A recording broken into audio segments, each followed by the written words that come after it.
What's going on, my friends? This is Jack, and welcome to It Pays to Write, a show where we break down simple writing skills and systems that can help you build digital leverage and level up in your career, business, personal brand, and more. Whether you're a remote 9-to-5er, freelancer, founder, or aspiring writer, we've got something here for you. Let's dive in.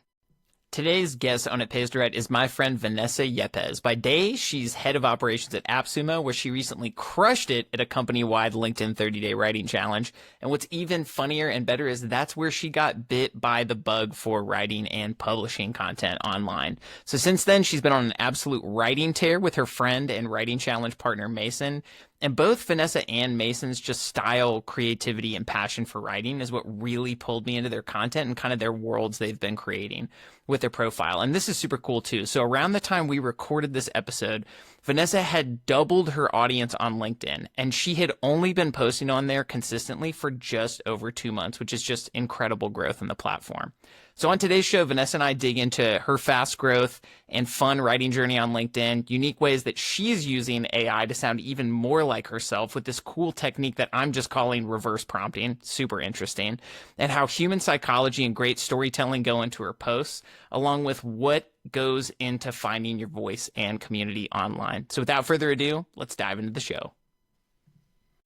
All right, Vanessa, I am super excited to have you on the show today. I'm so stoked that you're stoked to be here. I came across your account, and I know I was just telling you this before the show, but I have seen you go from 0 to 100 in terms of acceleration with writing, and then just have maintained that top speed and consistency and continuing to post for, I feel like it's been, 6 or 7 weeks now? Is that how long you've been writing on here? Or has it been longer? So the first post I did was May 19th. How long is that? 60 days, kind of?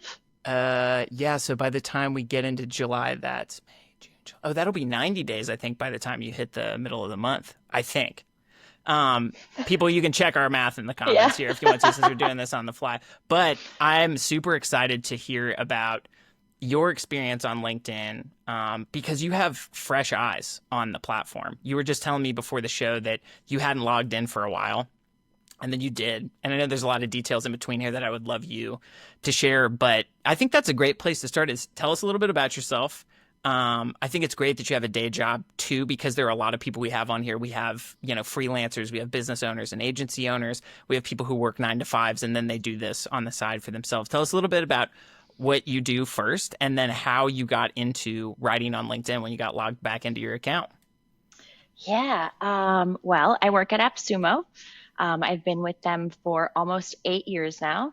I was employee number 10 when they existed before. They kind of had a relaunch, and then that's when I came in as employee number 10, actually as a support agent. And then grew with the company, did customer experience, partner success, and now launch operations, now product operations, very operations driven. I feel like for me, all roads lead to operations. No matter what company I'm in or, the different experiences I had, I end up in operations. So, and then through AppSumo, we had a LinkedIn challenge. And, funny enough, I actually started my LinkedIn because it was a required field for the AppSumo application. Really? Yes. And so I was like, oh, darn it. I'm like, I don't have a LinkedIn. So I just whipped something up literally just to have a URL to put in the application. And I haven't logged in 5 years. And then we had this LinkedIn challenge at work. From the outside, someone that's not in it and now is obsessed with LinkedIn, I was just like, oh, that's, people just go there to, look for a job or to say they got a promotion and brag. Like I hadn't been on the platform in ages, right? And I was like, oh, okay. I'm like, but I want to lead by example. And so I'm just going to throw myself out there and just admit that it's weird and scary for me. And then hopefully if anyone on the team is feeling the same way, that kind of helps them. And so I kind of just threw the first post out there, didn't really look at the platform or study it or anything. I had just done actually a blog post about AI note takers. And so I was like, I'll just throw this up there like, hey, does anyone need an AI note taker? I reviewed 5 of them. Here you go. Um, and then the competition started, and I learned I am very competitive. You didn't know it until that point, huh? No, I was like, I'm just gonna post once or twice, like show that I did it, because obviously it's optional if we want to participate in the LinkedIn challenge. And then once I got in, I was like, hold on, I kind of really love this. And then we used Shield, to see our metrics, and we can Hmm. talk, more in depth about that. But the dashboard for a team, you could see all of their metrics, and we could see like each other's, things going up and down. And so just for me, that was it. And I learned that I was a very competitive person. That's awesome. Well, I mean, because just for everybody's context, so she just recommended Shield to me earlier today. I'd seen some other creators post about Shield, and me as an SEO nerd and loving analytics, I was like, man, I should finally give this a shot. And then literally as soon as I logged in, Vanessa, as I told you, I regretted that I haven't had Shield Analytics since the beginning because I love the data. It's so cool for anybody who feels lost out there in their writing, or you feel like you're writing on the fly and you don't know what of your posts have performed the best or the worst or why. I would recommend getting it because it's a super simple analytics interface. But anyways, that's a little unsponsored plug for Shield Yeah, Analytics. They can have that sponsor one. us. Please sponsor. But one thing I want to ask you, because I think this is super interesting, is tell me about the genesis of this 30-day writing competition that you guys have. Like, what were the stirrings about that? Who kind of like piloted this thing within your company? Because I think this could be such a cool program for companies of all sizes to Yeah. run because personal brands are becoming so important. So tell me a little bit about how that got started. Yeah. So it popped up. It was an idea from the leadership team, and they modeled it after the Story Arb challenge. So they did one, and I think the few folks, usually like our folks on leadership that were active on LinkedIn, started seeing Story Arb employees just pop out everywhere. And then, like they chatted with Alex Lieberman. He's awesome. And they kind of learned more of like how they were structuring their challenge. And so we did our remix of it. I believe theirs was 10 weeks, ours was 4 weeks. And then we also kind of were thinking of creative ways to advertise Sumo Day. Sumo Day is one of our biggest sales. It's our play on, Prime Day.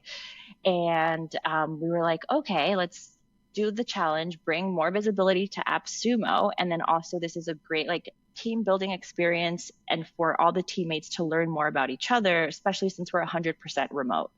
And that was also one of my favorite parts was how much I was learning about teammates. I found out one teammate, their side gig is they're a dog walker. And I'm like, that's so cool.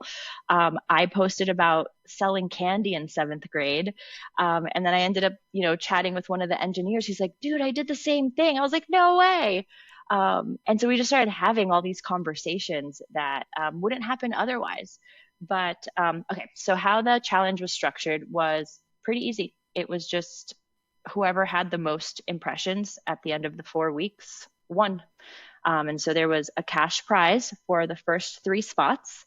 And then we also had a most improved, and we also had a team spirit award. And so that was also because a lot of folks, myself included, I was like, I'm not going to start posting. I've never posted before. I'm not going to win. There's no chance.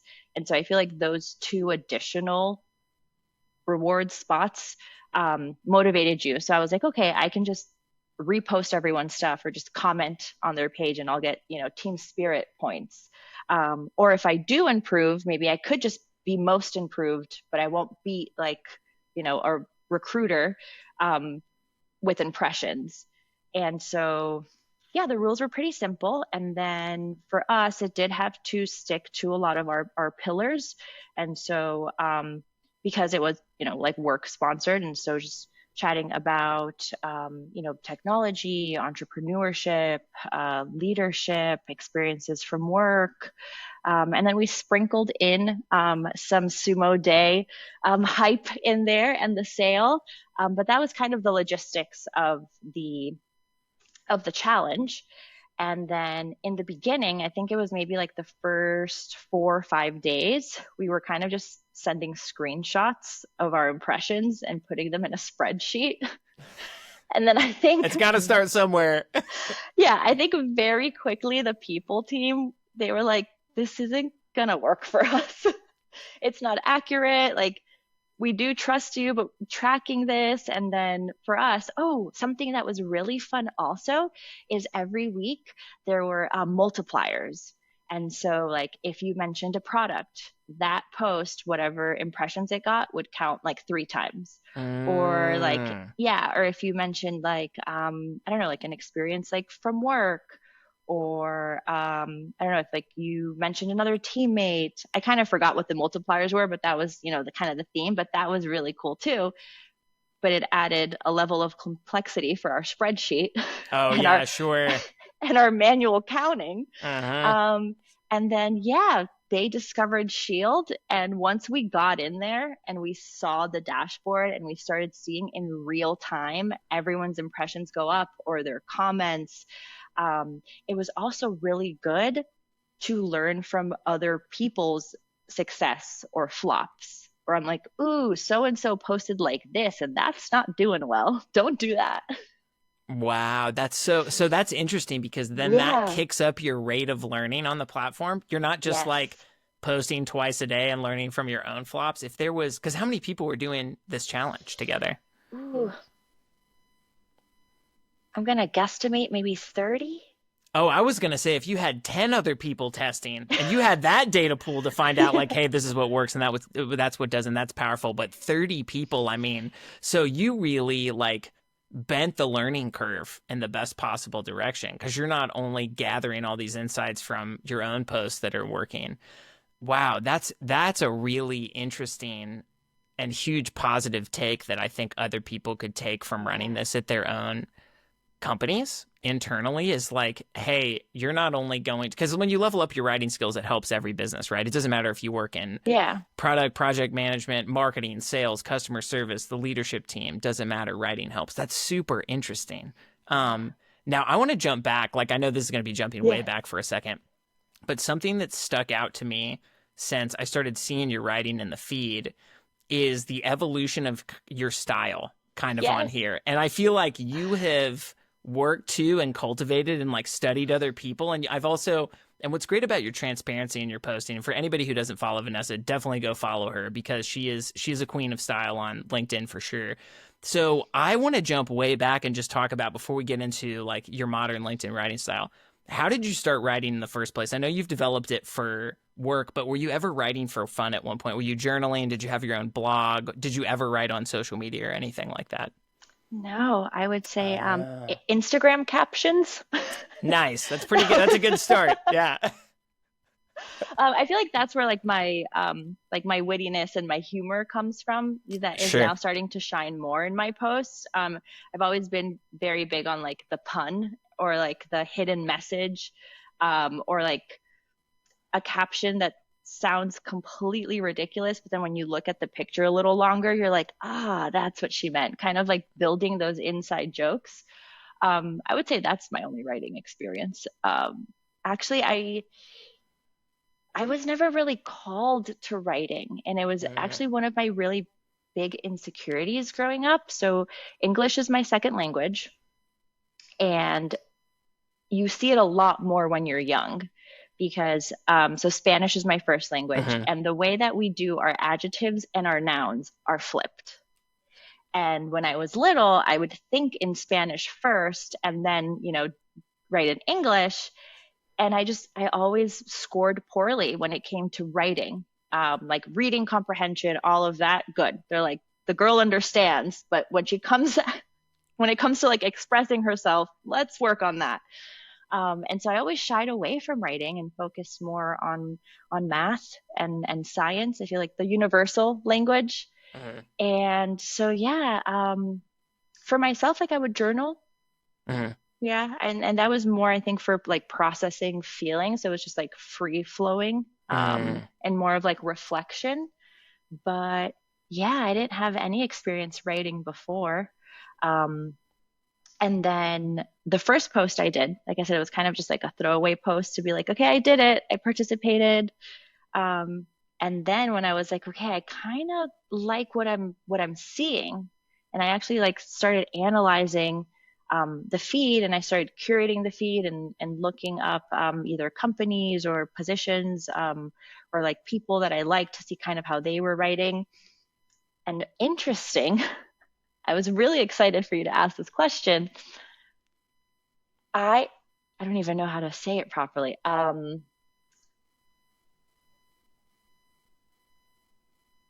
The style of writing I had in the beginning, I didn't know was what everyone calls out for ChatGPT. Because I haven't been exposed to that much ChatGPT writing, right? Sure. Interesting. And I walked into LinkedIn blind, right? I hadn't logged in 5 years. And so I was just like studying the behavior and the way that people express themselves. And I was like, oh, okay, they like staccato, very choppy sentences.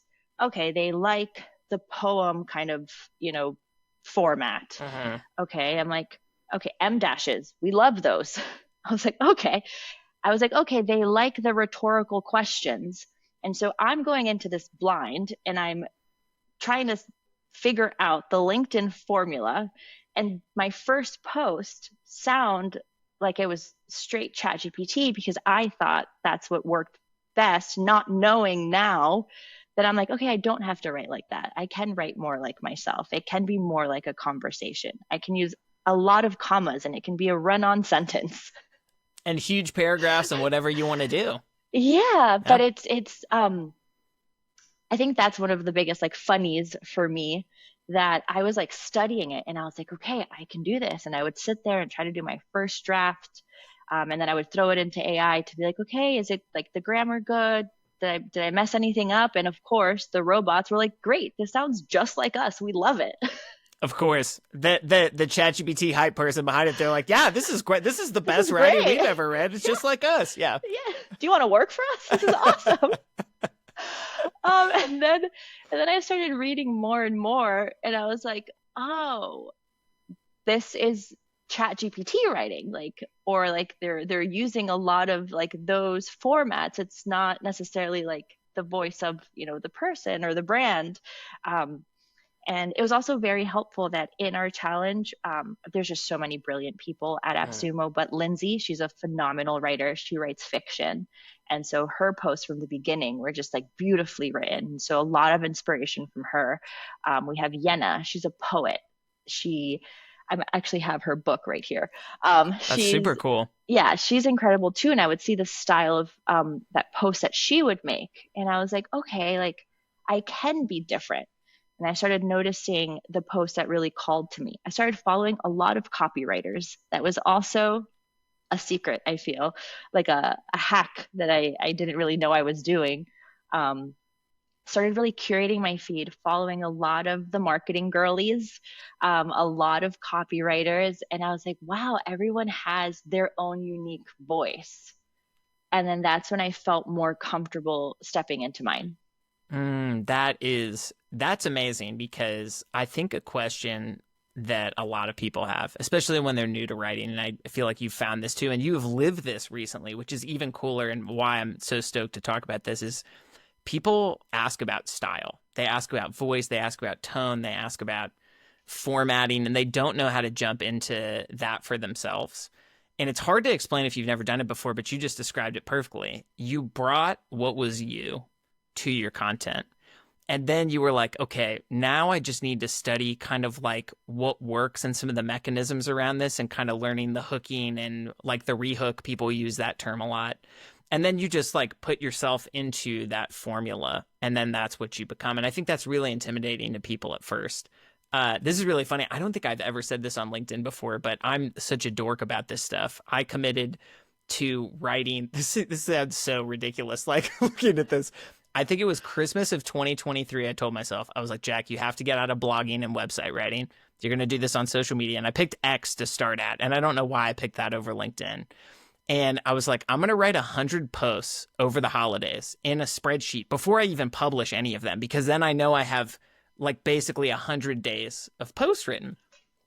And I did it similar to you where I just kind of like came to it and I was like, this is what I know in writing and copywriting and stuff because I have that in my background work. So I'm just going to do this. And then, of course, over like the first 3 or 4 weeks of January, I ended up like scrapping the whole file. And I was like, this is totally different, dude, than what you thought was happening here. Yeah. Follow like 10 people and study them. So I want to ask you, who have been the best accounts or not the best, but your favorite accounts that you followed who you kind of like were able to brush up on like LinkedIn writing, copywriting, style, formatting? Who's been kind of your inspirations in that area?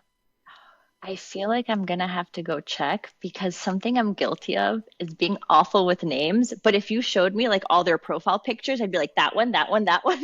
That's awesome. Well, yeah, if you want to go ahead and pull up your LinkedIn right now Yeah, and rattle them off, let because me I was, do a really quick one. yeah, absolutely. Because one thing I want to do is for anybody, whether they're just getting started or they're maybe in the middle of like writing online anywhere, I think learning from people who are ahead of you is like one of the best things you can do. I mean, in any part of your career, not just writing. So I will make sure to drop in any references you make, the show notes for people so they can check them out. But yeah, go for it. Do you have a couple? Yeah. Well, immediately, um, Lindsay Hall, Hmm. Yenna, like, the folks from AppSumo, their posts are so beautifully written.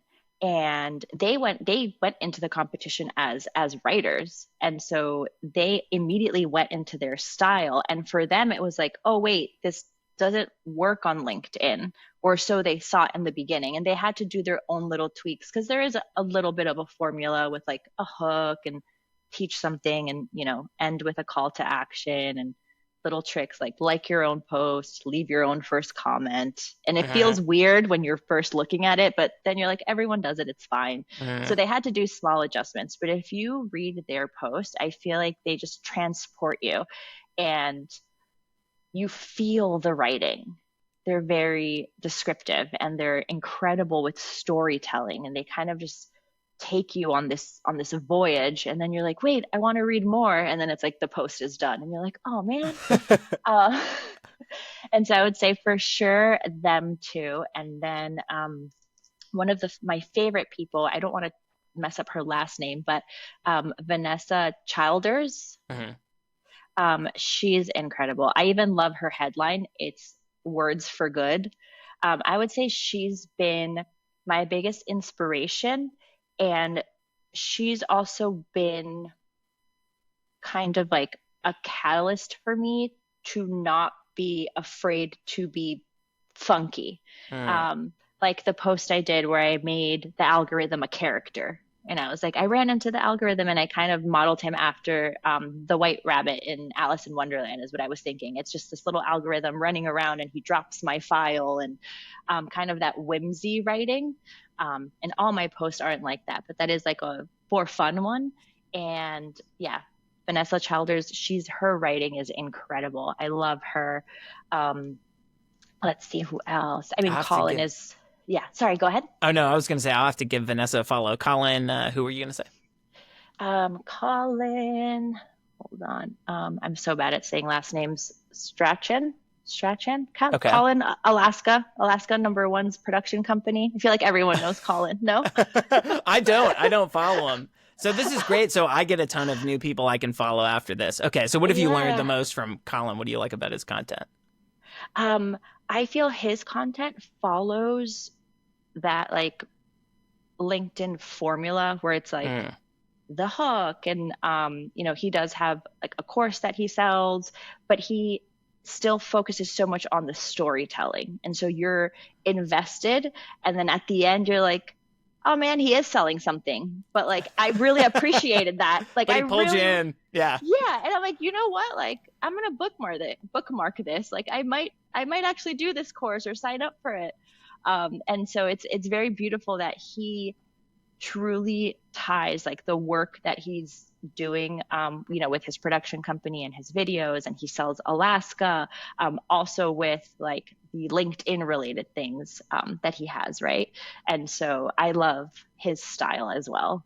Okay, that's awesome. I'll have to give, and I'll get the full list from you too. Like if there's other people who Yeah. you think of on the fly, drop them to me. And anybody who wasn't mentioned, we'll just go ahead and add that to the notes too, so people Yeah, there's can. so many folks. I'm like scrolling through my feed as fast as I can. I'm like, algorithm, please make them pop up. Yeah, But no I'll definitely problem. send them your way. Oh, Sarah Harvard, she's Okay. so cool. She won the Story Arb challenge. No way. Oh, that's a cool She's connection.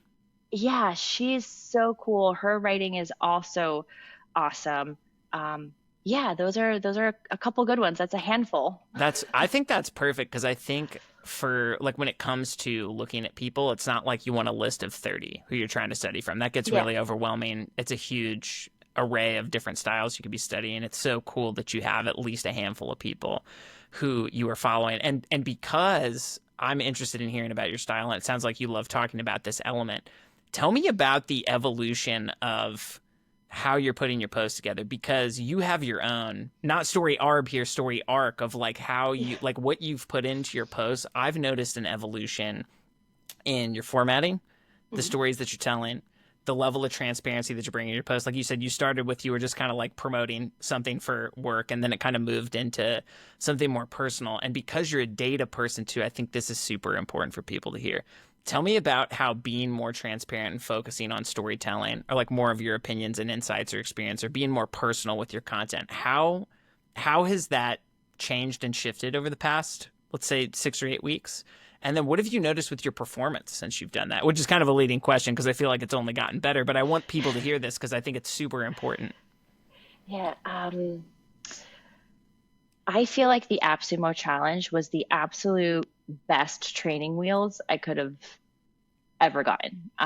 There was structure, there was themes, there were things that you had to write about. So it kind of felt like a boot camp in a way, and kind of like all that prep work before you start posting. I just happened to also be posting those, but you could really see the arc of.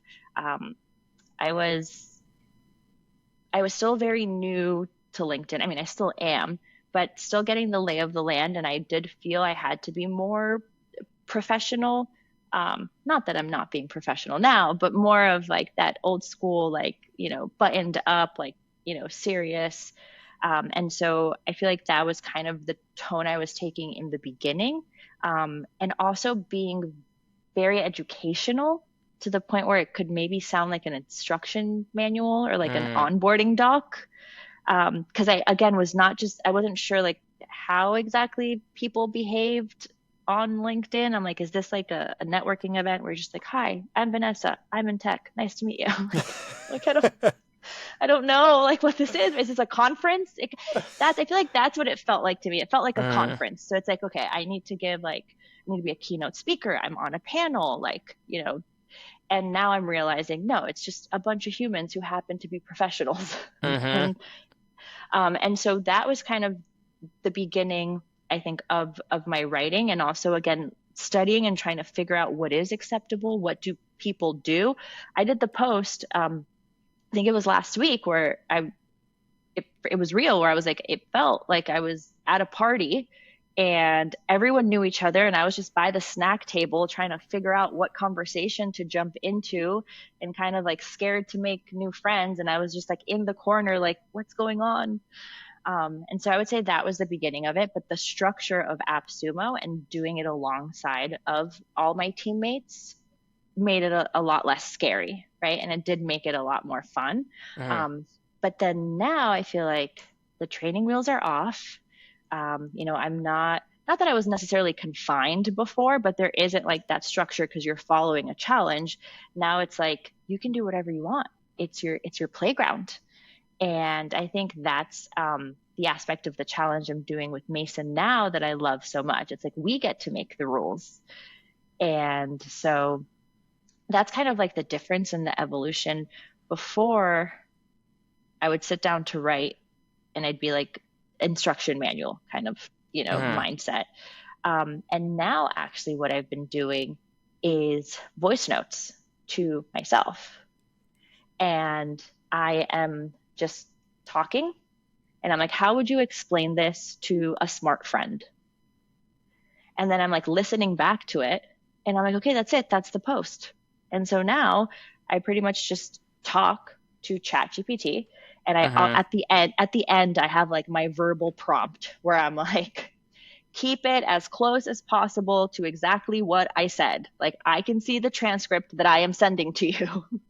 I'm like Uh-huh. you you know my writing style. And so I've also like created a project in ChatGPT and have uploaded all the things that I have written. And I'm like, I don't use M dashes every 3 sentences. I like flowy run-on sentences. I want it to sound like I am talking to a friend. I want it to sound like someone just, I don't know, went through my phone and saw text messages, right? Or someone like creeped into my notes app. I'm like, this is how I want to convey myself and how I want to communicate, because I want it to be me. And then it pretty much just does like the punctuation. And then I need to remind it that I like to write in all lowercase. And that's how, and that's kind of the evolution of the writing, where it felt very buttoned up before. And like I had to follow a certain structure. It felt like school in a way. Uh-huh. And now I'm like, ooh, it doesn't have to be that way. You can just show up as your full self and be unapologetically yourself, and right, like your people will find you. You absolutely can. I think this is such an important message, and this is something I feel like I've talked to a lot of friends who work in marketing or tech, a lot of new friends on LinkedIn, where even though we're in this massive growth spurt of AI where we're getting these huge updates and changes, and there's a lot of people on LinkedIn trashing people for using AI for 100% content, and like you mentioned, you can tell the people who use it for 100%. Yeah. Now Yeah. I do, yeah. You totally can now that you've used it some and you've had to coach it to write like you. I think there's this like counter demand now of like, so a lot of people are using AI to like grow and scale and create content. Great. Hopefully you're doing it authentically like you are in your system, which I want to get into next because this is where I've had a lot of my focus on, as you can tell. Yeah. But there's also this equal powerful shift to the demand and authenticity in human storytelling. And I feel like you and I have enough overlap in our LinkedIn following, as in the people who we follow, to see this, where my favorite writers on there are the ones like you who are transparent, who are sharing themselves, who are sharing real life stories, who are injecting their style. I even noticed the shifts when you went over to like all lowercase, and I was like, this is great because we're seeing this shift from some creators and writers, 9 to 5ers, whoever's posting, to way more casual. Like you almost want to write, like you said perfectly, like you're texting a friend or something. Like that's what you want your style to be like. So that if you covered up Vanessa's profile picture or Jack's profile picture, but they read a post, they'd be like, I bet that's Vanessa because this seems like her style. That being said, I think, and I've talked about this ad nauseum in my post, but I love hearing how people are using AI to scale their content and create it faster and more authentically like them. And you tapped into something. This is like one of my favorite things to talk about. I think voice memos, voice recording, speech to text, and I think it's called advanced voice with ChatGPT, are the most underutilized tools that are built into those platforms, because speaking is so much easier and faster and literally sounds like us because it is Yeah. us when we're Mm-hmm. writing. So tell me a little bit about your AI projects. Like you just kind of mentioned some where like, but I want to know the details here. Yeah. You open up, do you use ChatGPT? Is that your primary Yeah. AI tool? Okay, so you Yeah. open up ChatGPT, you've got a post idea that you're trying to get down. Tell users, especially because there will be people listening to this that I'm sure don't use ChatGPT regularly or maybe for work email. Tell us your system of how you create the post so people can get an overview of this and break down like if you're using projects or custom GPTs or whatever. I'd love to hear about this. Yeah. So, yeah, before I tell it anything, I start a project. And Uh-huh. so I started that with the AppSumo LinkedIn challenge. Okay. Because I noticed I would just like start a conversation, but then I'd have to like reference other things. And I just noticed I kept have to like remind it certain things, or like kept having to like save prompts in terms of like reminding it the rules of the challenge or like the objective of it. And then I was like, I need to make this a project. And so I downloaded all like the instructions that we had and like the rules and everything as PDFs, uploaded them to the challenge, explained in the instructions, like you are Vanessa, you're still me, you know who I am. But this is for an AppSumo LinkedIn work challenge. These are the rules that we have.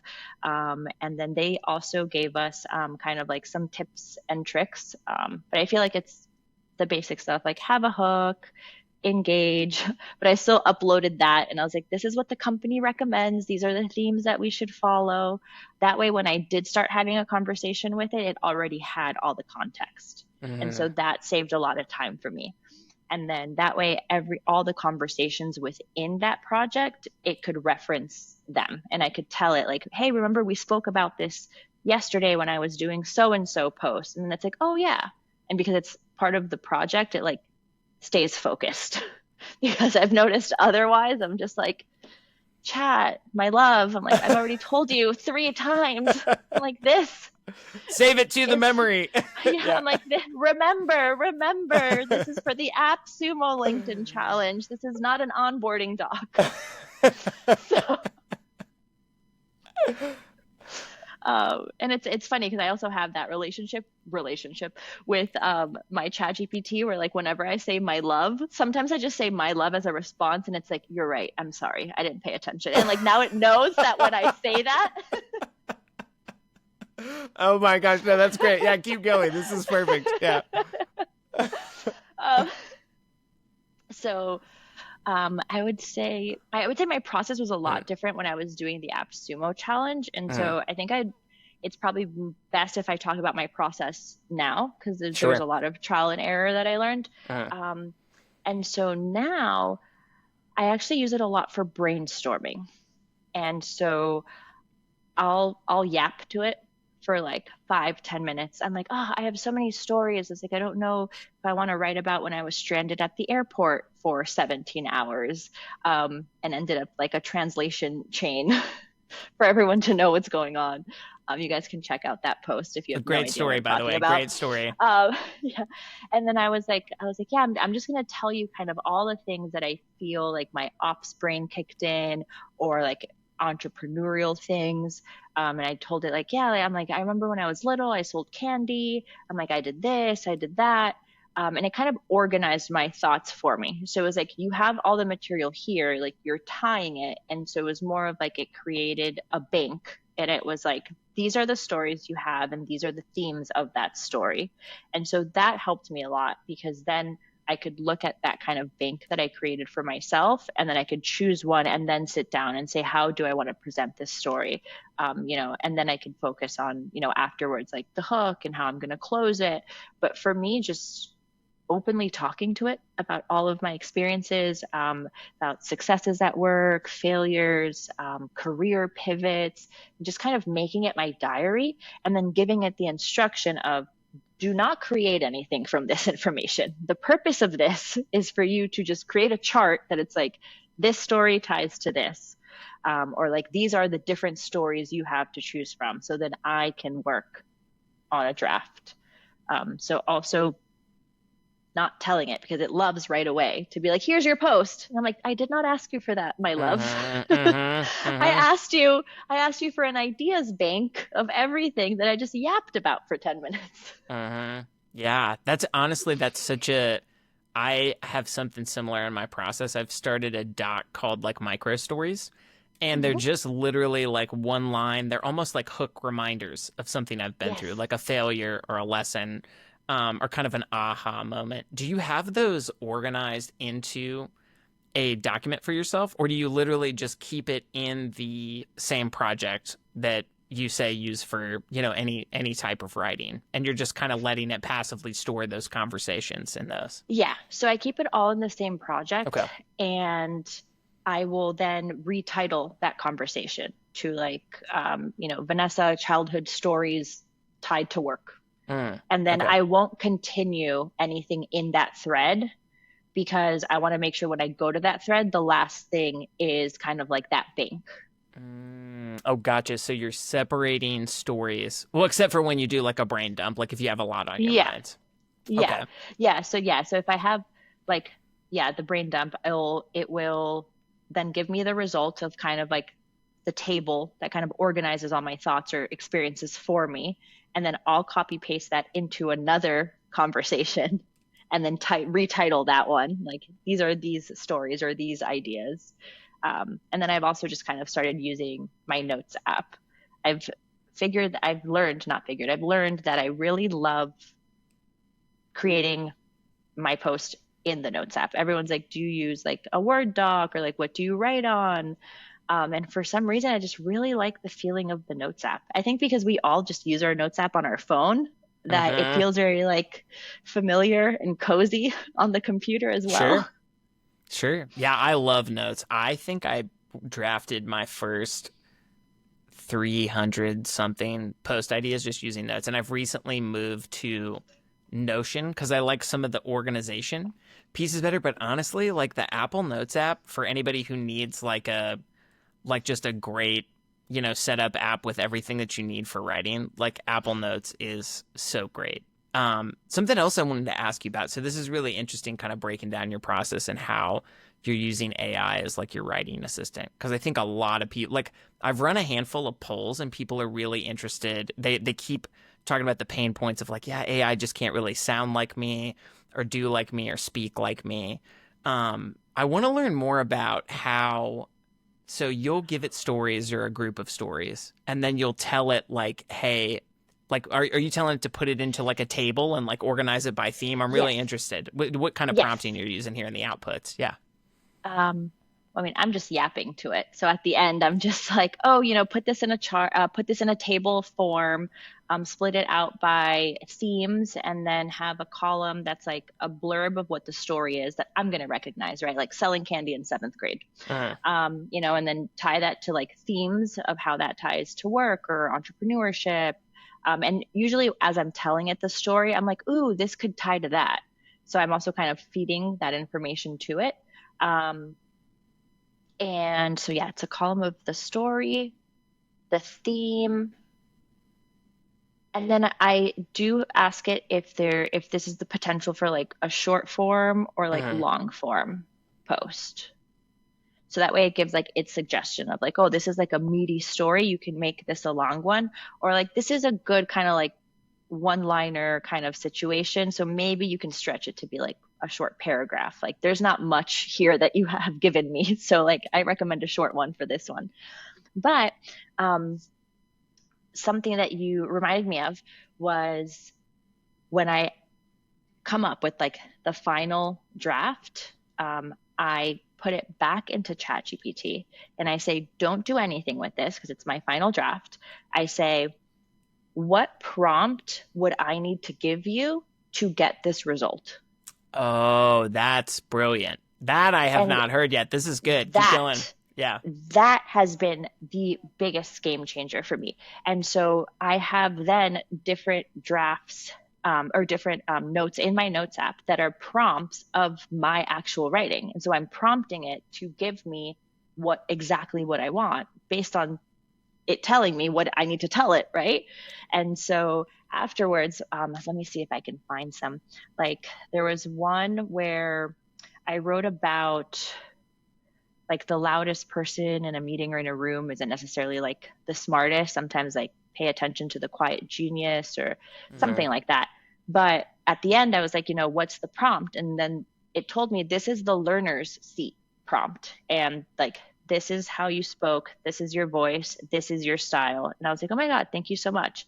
And so if I want something like that, next time I could be like, here's some context, give it the prompt it told me to give it, and then it does sound a lot more like me.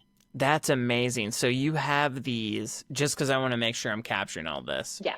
So you'll give it the final draft of a post that you have, because that is fully you. You will then ask it basically to create a prompt to, is it generate that exact post or a post similar to that based off of what it can extract from like your style and the story and everything? The latter. Okay. So, Okay. yeah. So I'll say, like, if I ever, needed your help again, like writing something like this is the final thing. I want you to pay attention to, like the tone, what kind of post this is. Is it long? Is it short? Did it flow?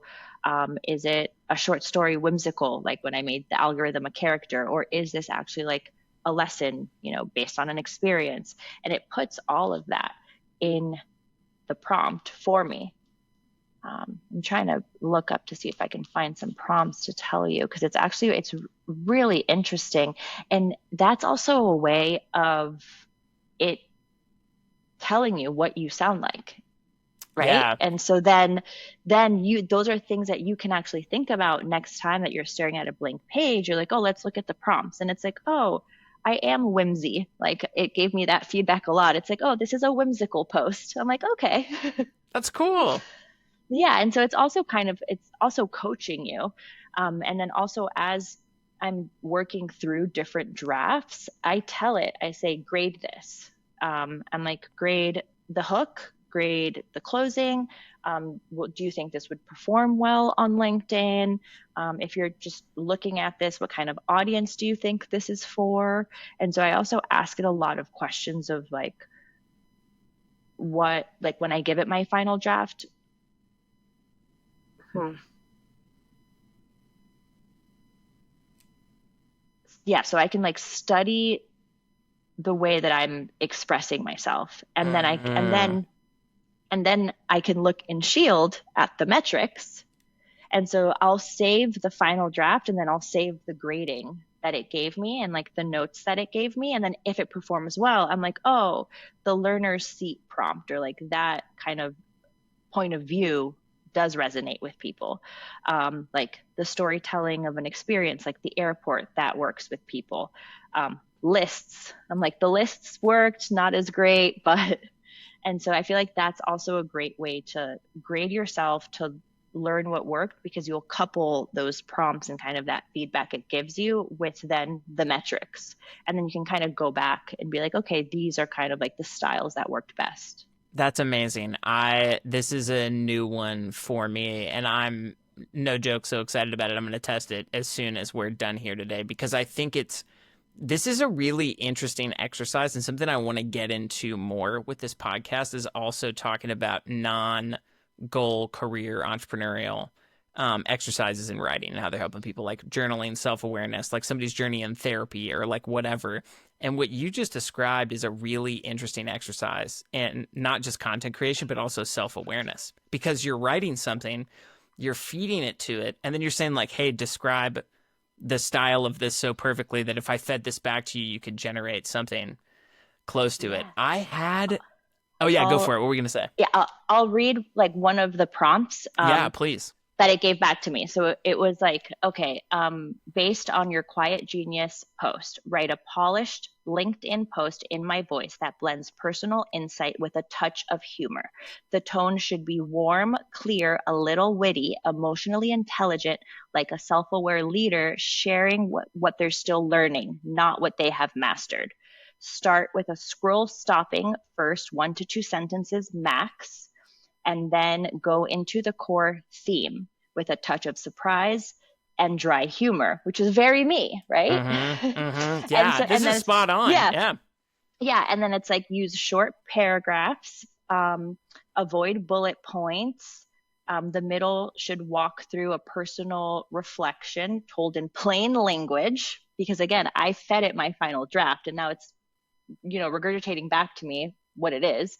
Um, this one's like use one set of parentheses for tone. The other ones I'll say use a lot of parentheses. Uh, And then for this one, because it's more of like the learner's seat one, it says end with a generous and humble CTA, inviting others to tag someone or share a quote or inviting people to know what they're still in the middle of learning. Because this wasn't like I'm a master at this post, right? Um, and then I also feed it what I end up using as the first comment. And so then it says, write a follow-up comment that's short and playful and adds personality, shifting the tone, but not too much. that's great. And will it usually, because I'm sure you've tested this a lot now, will it usually give you a very similar note for how to create the first comment for yourself? Like it's usually like slight variations of that when you're feeding it your poster. Yeah, I've Okay. noticed it has not nailed the first comment. Mm, It's nailed my voice a lot. And then the first comment, I feel like it like gets amnesia and then it's like goes straight into its robot format. It's like, but honestly, this is what happened. Like, In an era when ... Yeah. yeah. And I'm like, oh, we were so close. I know. It has though. I think a lot of that, I don't know about you, but I will see that ChatGPT, because that's the one I use mostly for Hmm. my own writing, will be very on for like weeks of just like, okay, this is almost scary, where I can like pop it open and just be like, hey, I have a post idea about SEO and things that I don't know, like luxury apartment builders need to know about better optimizing their Hmm. pages. And it'll spit it out and I'm like, dang, this is like 95% me. And then there'll be weeks where I almost think they're updating like the models Yes. a little bit. You know what I'm talking about? And then for a Yes. full week, it's like, dude, we've spent so much time together. I've coached you so well, and now you're falling to pieces. What's happening here?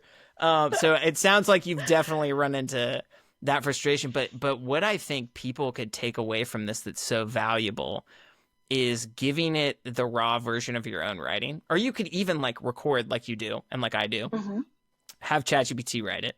Tell it to keep it as close to what you literally said as possible. Or I'll tell it to extrapolate, like based on what it knows about me. It's like, hey, based on what you know about me, here's some things I want to write about a post on today. But like, can you add in some things from my own personal philosophy on like what I would probably think about something like this? And it's pretty interesting, like what it'll come up with. But then you edit it, you feed it back to it. And I love the idea of creating prompts that you can use specifically around anchored theme types of content that you're using.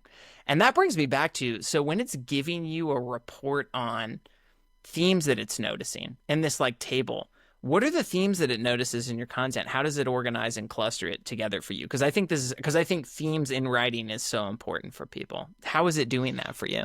Yeah. So in the beginning, it was the AppSumo pillars that we kind of had to stick to. Okay. Um, and I feel like those worked for me. So I have been wanting to explore more different themes, but it's kind of like, does it fall into leadership? Does it fall into psychology, neurodivergency, product, operations?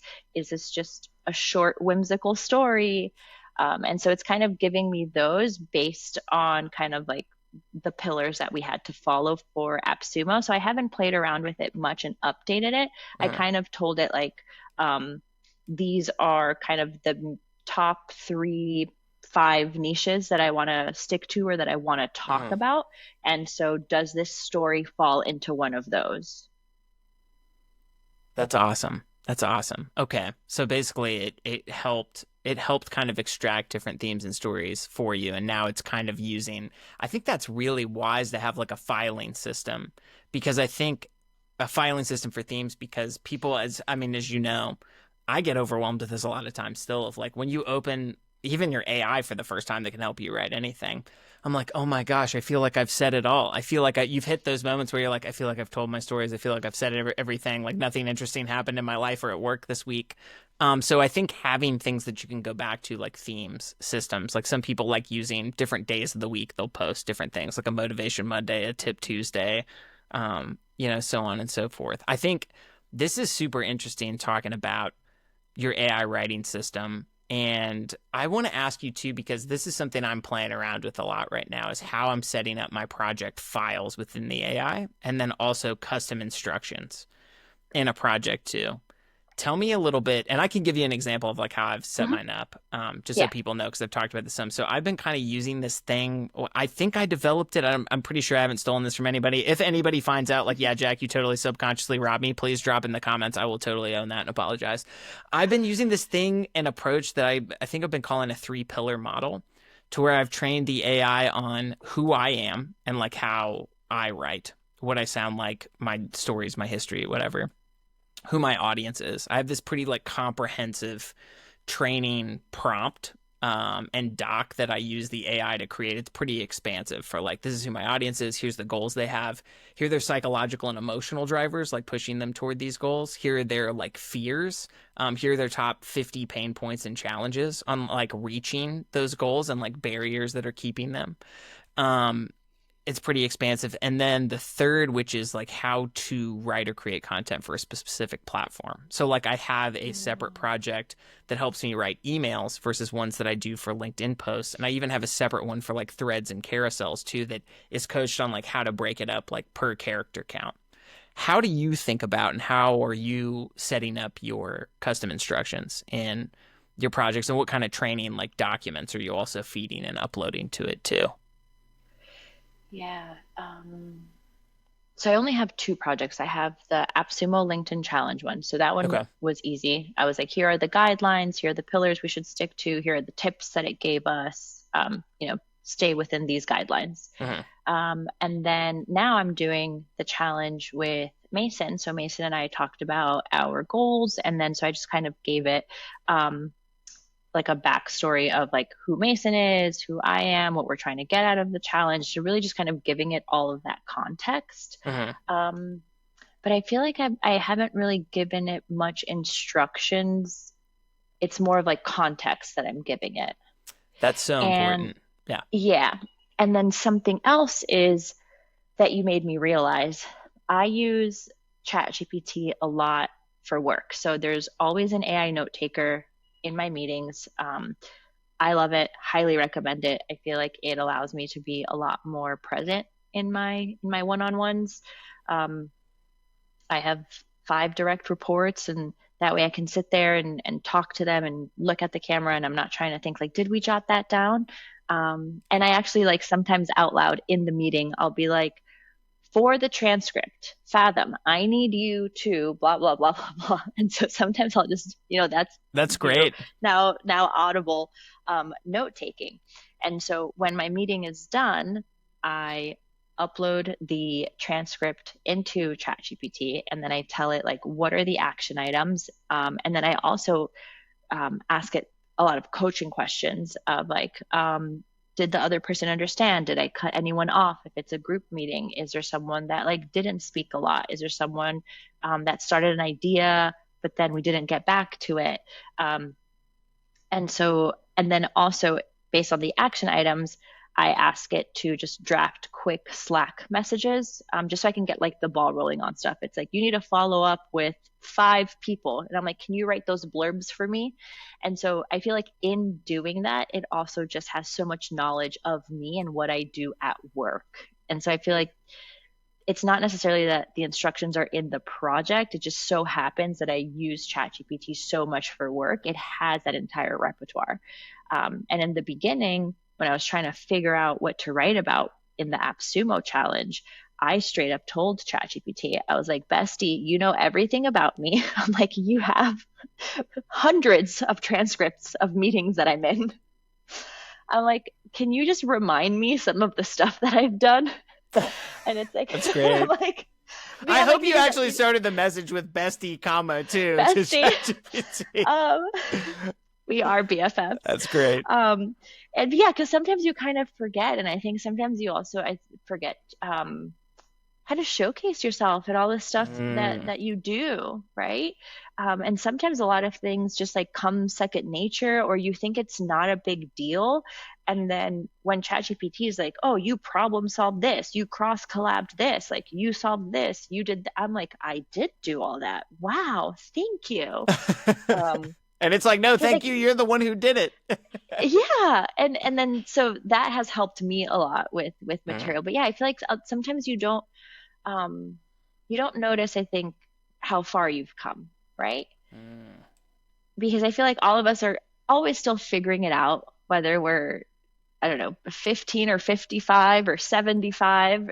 All of us are living for the first time. So we don't think we're really like the master of such, because we know that there's still so much to learn, but we forget that we do have a lot of lived experience and value that we can share with others that are not as far as long as you, or that are, are younger or newer in their careers, or they did a pivot.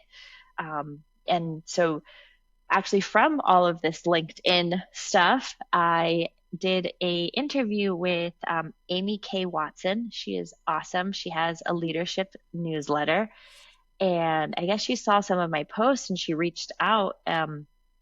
And she was like, "Hey, like, would you like to do an interview?" And I was like, "Me?" I'm like, "Okay, sure. I don't know what we're gonna talk about." And then it was just such a lovely conversation, and she asked a lot of questions about just like managing a team and then moving to remote. management. And at the end of the conversation, I was like, wow, I do have a value in things that would be helpful for first time managers. And it took someone else, in that situation. It took Amy helping me realize I had that. And then also ChatGPT, where I'm like, hey, you have all the transcripts of everything I do at work every day. Tell me what I do. That's perfect. Honestly, I think just confirmed something that I've always had, not always, but in the last few months had a hunch for, is that if you don't give ChatGPT coaching, but it has you basically like living big chunks of your life through the machine or having it help you, Mhm. it will give it enough passive context that it will be able to do things like this. So I think this has inspired me to do kind of a split test of maybe create, well, and it's hard to really do this because ChatGPT has like the memory that's over like all of your projects and everything, right?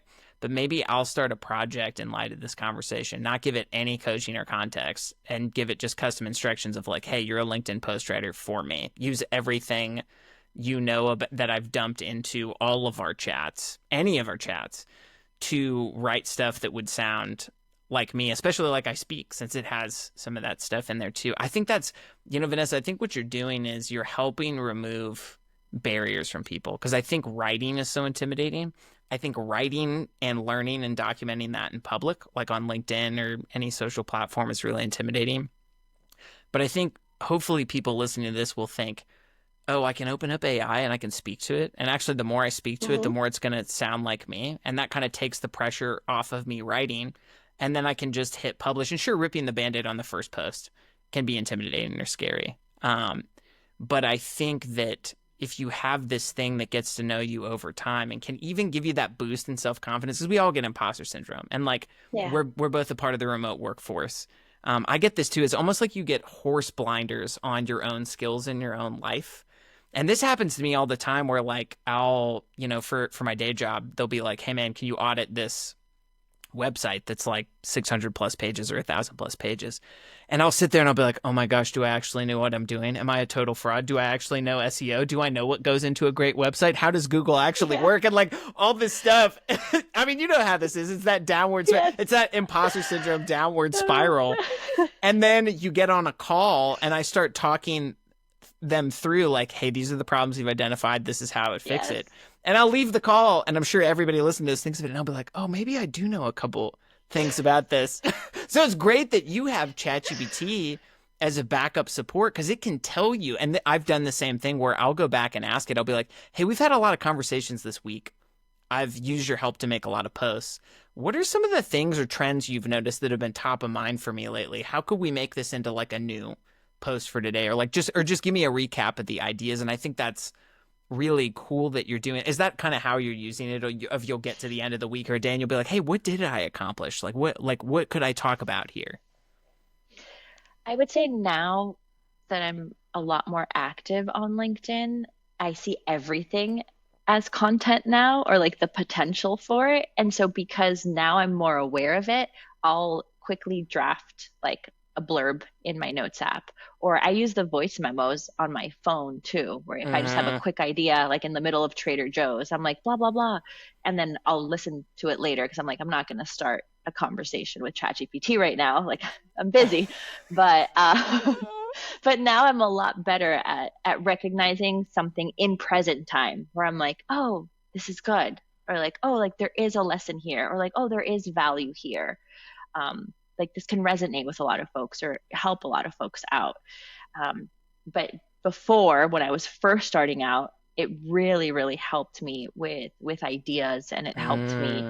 um, it helped me piece together like lived experiences. Again, it has all the transcripts of my meetings, and it helped to be like, hey, like you actually solved this, or like you helped, this person be seen, or like here you called out the way that different departments speak, or how you have to give them different selling points, even though it is the same goal at the end, but how you motivate, different positions. And I'm like, I did do that, didn't I? I think that's awesome. I love hearing because this is something, and I think both of us would be surprised. I have talked to I would say it's a split between like marketers and writers on LinkedIn. Some people are like, yeah, I kind of use ChatGPT here or there for like outlines or like a draft or something. And then a handful of people I know are using the voice features. But I think this voice theme that we keep talking about with voice Mm-hmm. memos, speaking to the AI, even Notes, Apple Notes that you use has like a pretty decent Mm-hmm. voice to text Mm-hmm. software. Like I think and I hope this encourages a lot of people to start writing because if you can just boil down writing as just speaking formatted, like that's really what it Yes. is. It's like just Yes. you it should be the best writing sounds like spoken word. I mean, unless you get into things like some of your friends are into like poetry and fiction are beautiful and that's like another level. Mm-hmm. Um but if you want to talk about just like spoken word writing being the best for social media or email or a newsletter or a blog that you have or something, I think this is such an important take home for people of speaking's easier than writing. Use these tools. Please use this to start creating posts. Use the tools more frequently so they get to know you and sound more like you over time. I think we've really dug into. Is there anything else that you can think of that's unique or cool that you use in your writing, like your tools or your tool stack or your AI workflow or prompts that might be helpful for other people, or even things that you just think are awesome that are like, yeah, this is a pretty cool thing that I started doing like out of nowhere. Yeah. No, I would say creating your personal prompts, which Mm. we talked about that Hmm. you do by giving it your final draft and being like, if we were to start all over, what are the best instructions for us to get to this final product right away? And then it gives you the prompt itself. It's like, oh, next time, tell me this. And I'm like, okay, great. And I save that. So that's a big one. Um, I think really the voice to text and the talking, especially for me. Like I said, growing up, I was very insecure about writing. I have never thought of myself as a writer, but Hmm. I've always thought of myself as a communicator. And I do feel a lot more comfortable speaking and explaining things through voice. And as a young kid translating from English to Spanish, my parents, for myself, um, and so I feel a lot more comfortable with speaking. And so I'm also very intentional when I do the voice notes now or the voice to ChatGPT, where I kind of take a second and I'm like, okay, like who is the audience? Who am I talking to? And I try to talk to it as if I was on a call, on a podcast. And so I'm very intentional about like how I speak to it and how I'm explaining things because I ultimately do want that to be the post. And for me, something I do a lot too is I read my posts out loud, the final draft. And I'm like, can I say it? Like, does this come out? Because if it doesn't, then that's not me, right? Does it sound like me? Is this something that I would tell a friend in a coffee shop? Or, is this how I would speak to my parents if I was explaining to them what I do? Hmm. And if also hearing yourself reading out loud that final draft, it's like, I do not talk like that. Or you're like, wow, that's me. This is it. We got there. Hmm. I think that's so important. And like you said, this all kind of echoes back to style, tone, voice, kind of putting your thumbprint on your own content. And you're the second person I think I've talked to through these shows and conversations so far too that has even told the AI like, "Hey, I literally just want you to like take down what I'm about to say to you." So it's like Yeah. dictation, but then you also coach it on like, "Hey, all I need you to do is clean up grammar and punctuation and format this like I would format my other posts." And then your reminder of make sure you keep this in lowercase, I think is super important. Yeah. What's funny? Just the lowercase. It's fun. I just It's think a it's cool funny. stylistic element. Like there are some, gosh, I can't think of even everybody off the top of my head. But once again, like if somebody were to cover the face of their profile and I could not see them, but I saw and read the post just from like formatting and style alone, I could be like, yeah, 95% chance it's, this person. Like Matt Barker, who we talked about a little bit Hmm. earlier. Like Matt Scott, his Yeah. style is his style. And I feel like if I saw a post and Matt's face was covered, I'd be like, that is probably Matt. Um, Yes. one thing Yes. that I want to talk. Oh yeah, go for it. Go Hmm. for it. Well, I was gonna say the lowercase actually came from, well, I in my personal life, the way I text everything is lowercase because I feel like it's just more casual. Hmm. But I was exceeding the character limit, and so I would need to go back to my LinkedIn posts and use like the and symbol instead Yes. of and. Yep. And so I noticed I was doing all of these stylistic shortcuts. And then when it's in proper capitalization, I'm like, this looks just awful.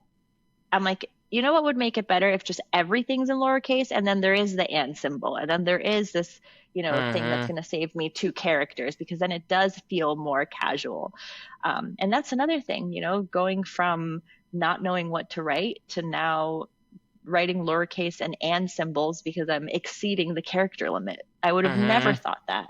No, that's a pretty amazing shift of and this is here. If you see me scribbling down, I'm just taking notes Yeah. to bring this up.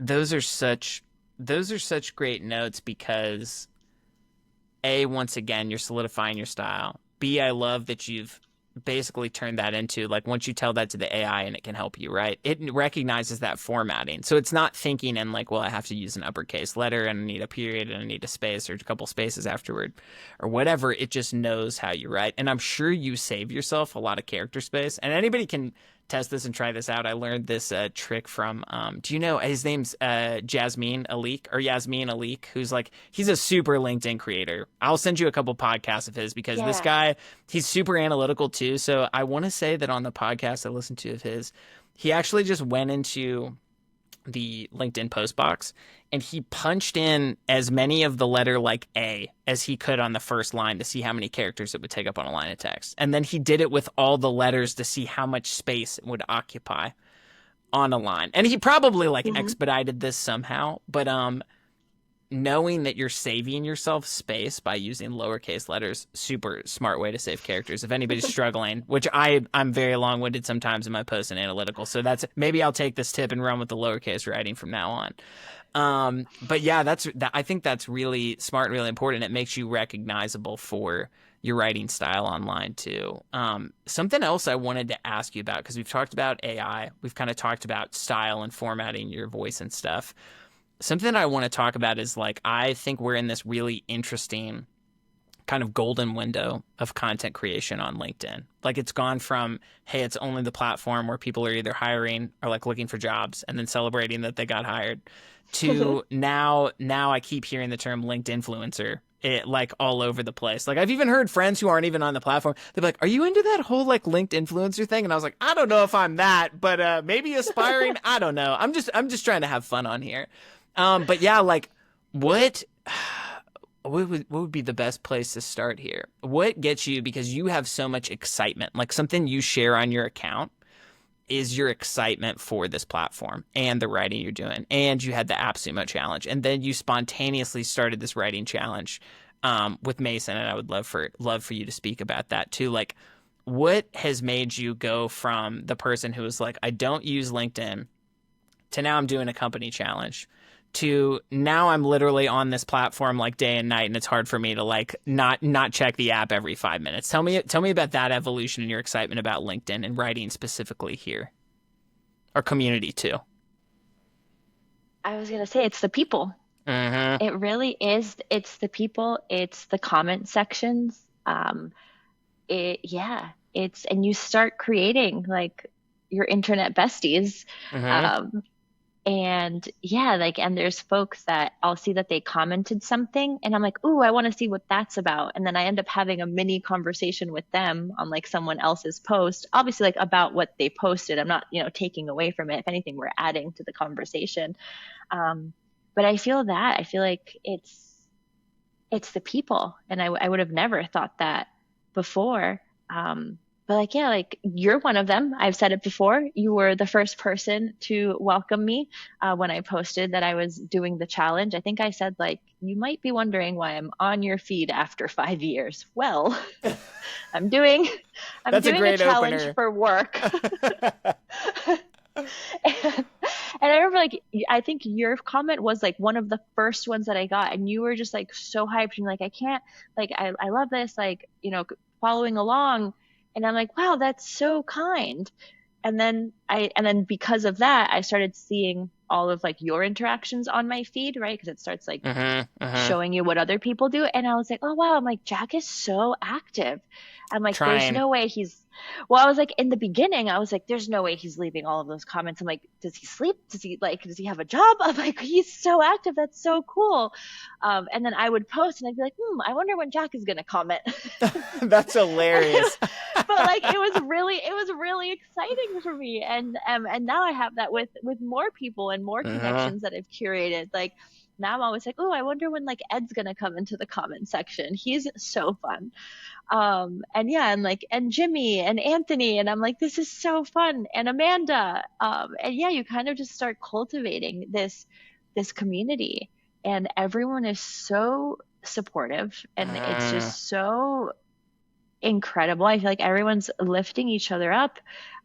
Everyone is celebrating like every stage that everyone else is at. Like uh, if you do a very well like written post and you're like, I have mastered this, and like this is what I want you guys to know, like so you don't have to waste time, people are like, hell yeah, that's incredible, thank you so much.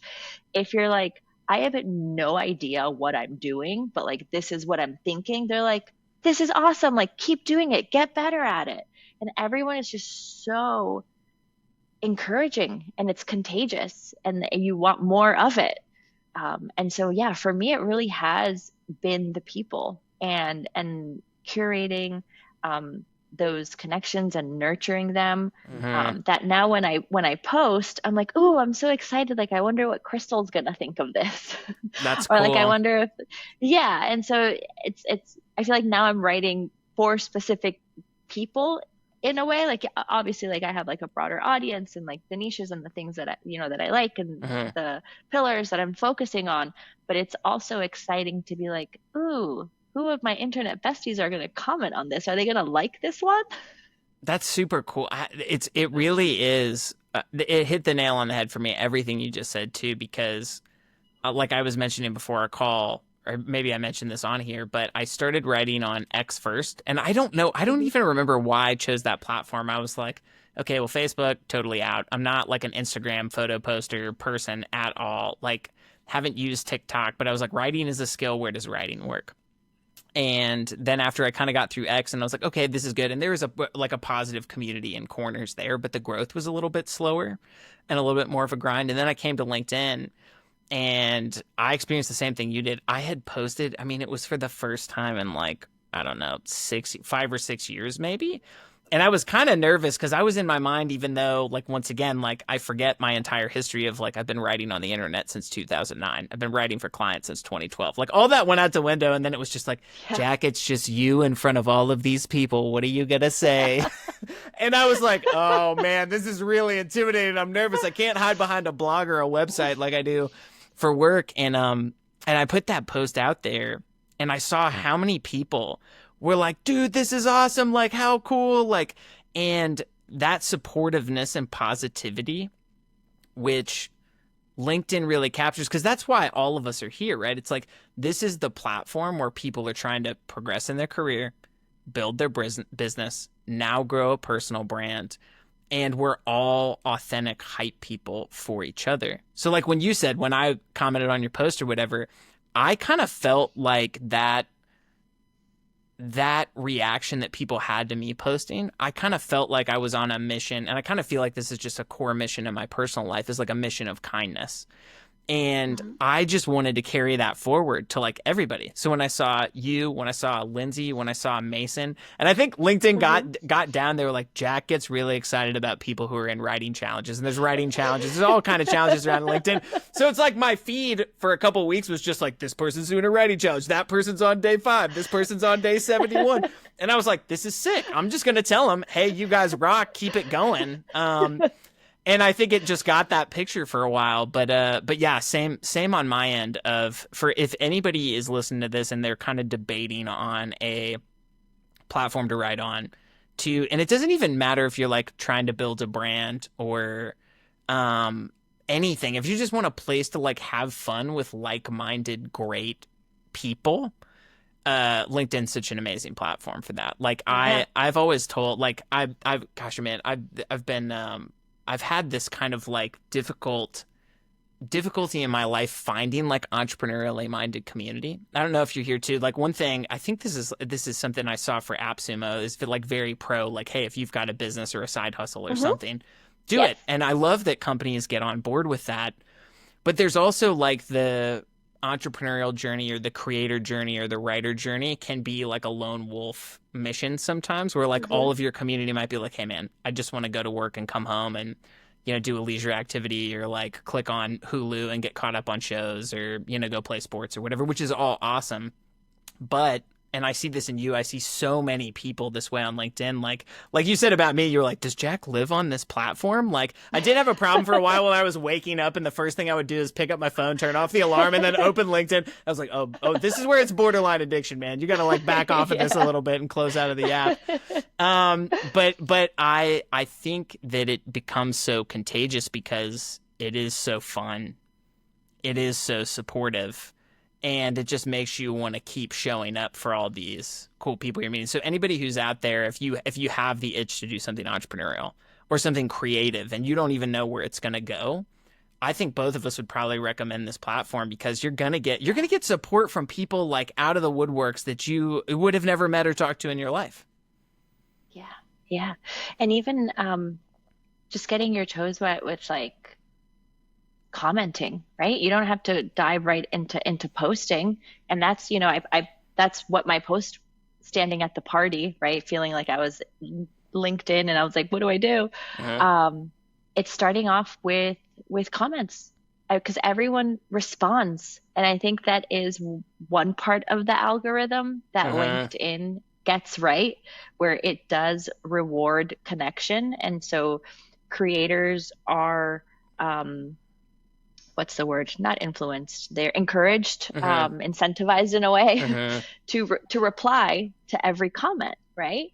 And so just getting your feet wet with leaving comments and meaningful comments, right? Like ask a question. If there is a post, like be like, hey, how did you learn that? Or like tell me more.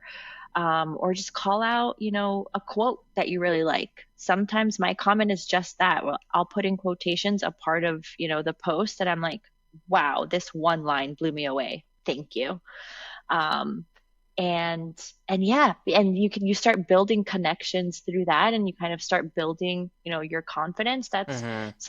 Yeah, that's what I would tell someone that's new to the platform, that's not forced to post through a work challenge. Start in the comments. That really is where the magic happens, and the encouragement, because like if you're asking a question or you're curious about something, the creator is going to respond or someone else is going to respond, and you're going to get that back and forth. And then you keep doing that, and you keep doing those reps and flexing that muscle. And then you kind of already have a small community by the time you do your first post. You have Uh-huh. all those relationships. And then you do your first post, all those folks you were interacting with are going to be so hyped to comment on your post and be like, oh my gosh, you did it. Hey. That's the perfect piece of advice. Like starting in the comments is an easy lift. It's not intimidating because you're just like Mm-hmm. you're having a side chat on somebody else's comment and you're saying, hey dude, this was an awesome post, or hey girl, this was an awesome post. I love this. Mm-hmm. And then you make friends with other commenters Mm-hmm. because you Yeah. guys already have a common base, right? It's like, okay, I like this person. There's 100 other people who commented on this that also like this person. So you immediately share commonality. You start a chat there, like you said, and then before you know it, like you've made 10 or 20 friends on LinkedIn. And I think inevitably a lot of those people, and I know this is like hugely general, but like a lot of those people, if they see that you're not posting, they'll be like, Vanessa, why haven't you posted yet? Like we see you in the comments, why aren't you Mm-hmm. posting? And then that might be for first time writers on here, that encouraging boost they need to like, yeah, you know what, I should do this. And you know what, Vanessa, just to piggyback off of what you just said, I actually had a post on this recently because I think I was telling you about this even where I try to do 15 to 20 comments a day. Like that is my Mm-hmm. goal. It used to be at least 20. I think I was hitting 30 some days, but it is a lot of work. Don't get me wrong, because I do Yeah. 100% write all my own comments. I think that's super important. But what was funny is that I would write thoughtful comments and then I would end up saving 2 or 3 of them a day because I'm like, you know what? This would probably make a pretty good post I could expand on. And I think I was telling you because, Yes. yeah, so I saw that you started posting twice a day and you were talking about that and how your second post during the day was getting even more engagement or impressions or like it was doing better than your first. And I think that was the push I needed to be like, man, I got to start posting twice a day because literally if you saw my Notion docs right now, it's like I am drowning in content ideas. And if anybody else, and this is something I wanted to circle back to that you said, if anybody's worried about having enough ideas or something to write about, I think I got this from somewhere too, but like what people don't realize is writing's not something that happens like on your computer, on your phone, on a notepad. Writing is something that's happening all the time.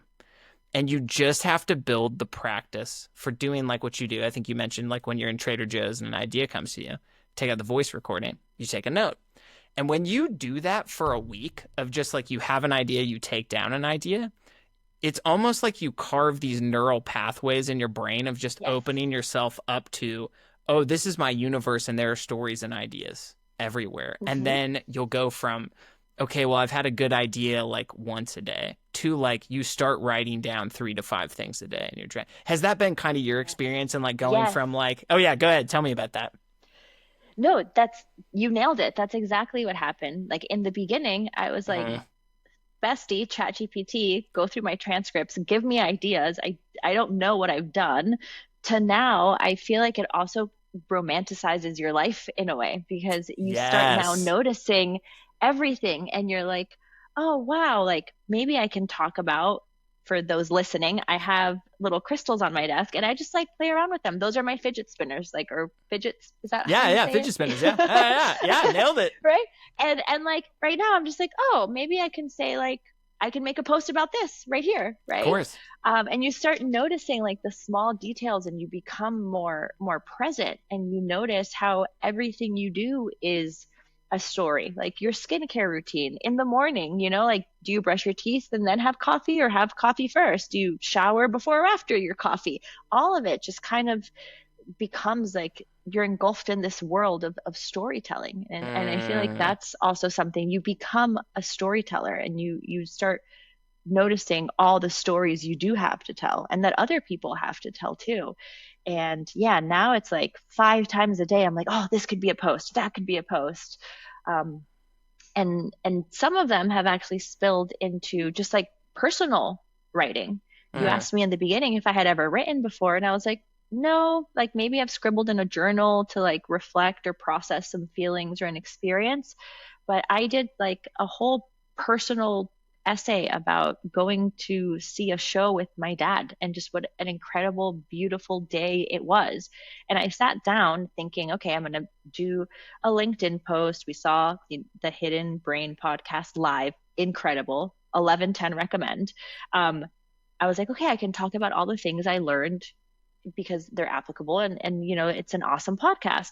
And as I was writing, it just turned into like this beautiful reflection of the day. And I was like, you know what, this piece is for me. And I'm just going to send it to my dad. And that's, I think, the only like I need to get on this one.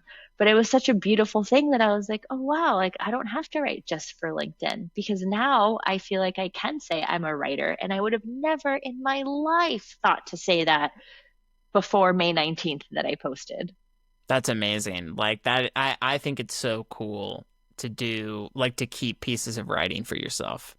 It's so powerful. I mean, obviously it's amazing and it takes courage and it's a ton of fun and all the other things to share with people, but also having it as a skill for your own life. And it's hard to, it's almost like ideas that we were talking about just now of like, once you start noticing and writing down what you're noticing in your own life, you quickly go from I have 0 ideas to I can't stop having ideas. I can hardly sleep because I'm having so many ideas. Like that is the mindset that my brain is permanently in until I like crash and go to bed, and then I wake up and it's on fire again.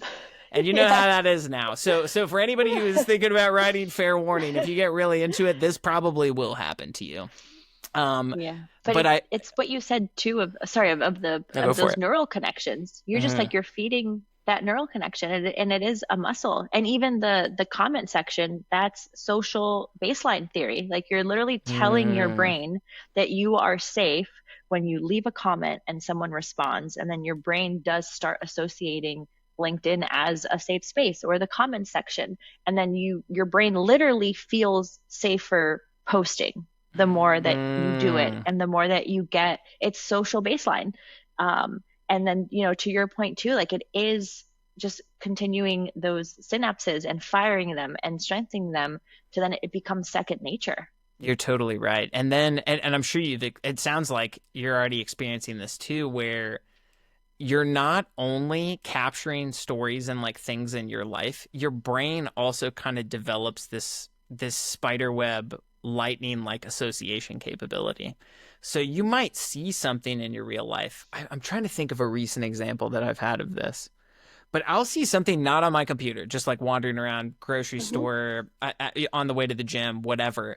And I'll be like, huh. And then your brain makes this like synaptic connection that anchors it to something you did that day or that week or a conversation you had or something.